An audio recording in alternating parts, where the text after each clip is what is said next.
likes to start his day sipping a cup of coffee and reading the morning paper, one page at a time.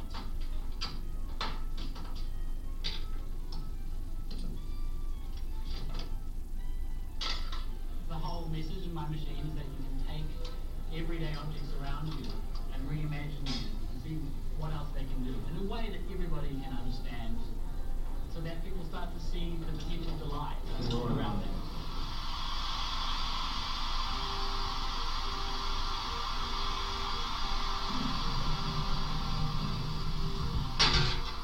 Wait for it. Wait for it.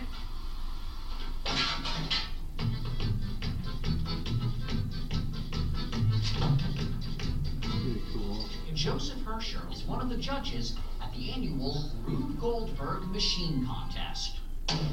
We have electrical, chemical, kinetic, sound, hydraulic, and gravitational energy forces at work in our machine.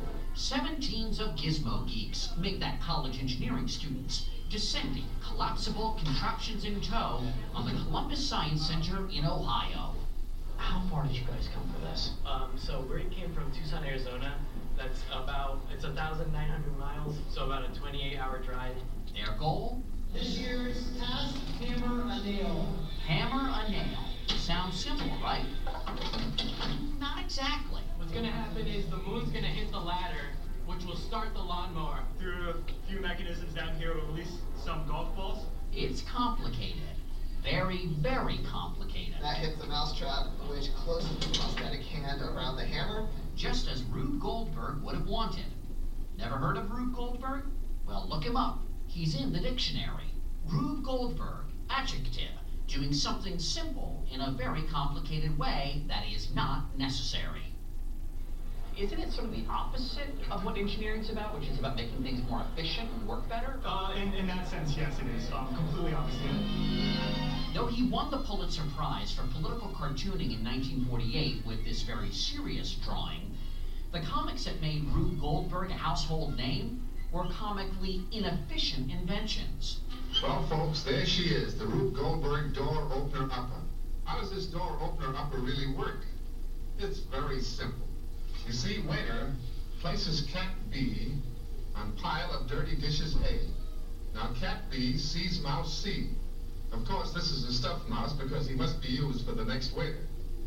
Now cat jumps on mouse C, causing lever D to lift lighted candle E, which ignites fuse F and sets off bomb G, opening door H very gently. It's all very simple. And so are you if you think it'll work. Cartoons like that caught on big time. Race your mouse around the board, building a mousetrap as you go. But for many of us, a 1960s board game was our introduction to Rube Goldburg.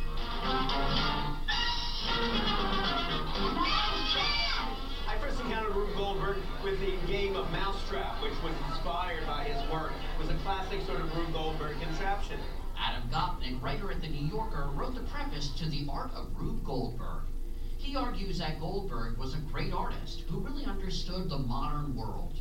I think he had a central insight. That is, we're all fascinated by complicated machines. We love the idea of mechanism. One thing touches another thing, which touches another thing, which boosts something else, which makes somebody else jump. And keeps us in suspense. Okay, so the stakes are really high now. Yeah, now it's getting pretty steep. When these machines work well, it's a goofy, gadgety, glorious sight to behold. When they flop hard. Rube Goldburg machines generally are very just hazardous in their nature. So a big challenge to overcome as a Rube Goldburg team is the fact that whenever you run it, something's going to break. Overseeing the contest and Rube's legacy. I'm Jennifer George. I'm Rube's granddaughter. Jennifer says Grandpa Rube is just as cool today as he was a century ago. Any Rube Goldburg machine these days worth its salt goes viral. And so we're experiencing this amazing kind of rebirth or reinvention of Rube. Back in November, a company called Goldie Blocks put this video on YouTube, to help sell science kits to girls, with a little help from old Rube. And, I mean, literally in 3 days, it went from 1,000 views to 6 million views. So if you've got a great Rube Goldburg machine, you've got gold. One of the most golden Goldberg-inspired videos is this one by the rock band OK Go, with more than 41 million hits on YouTube.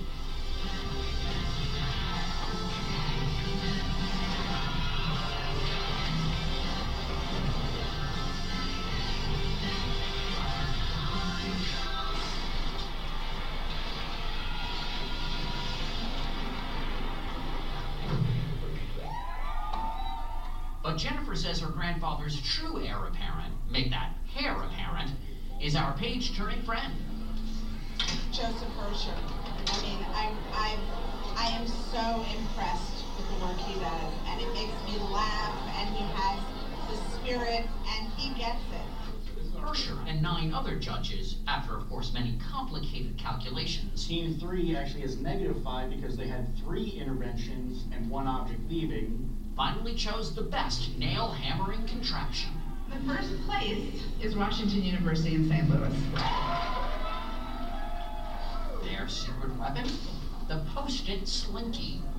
Before you know it, this will be Division 1. Division 1 Rube Goldburg.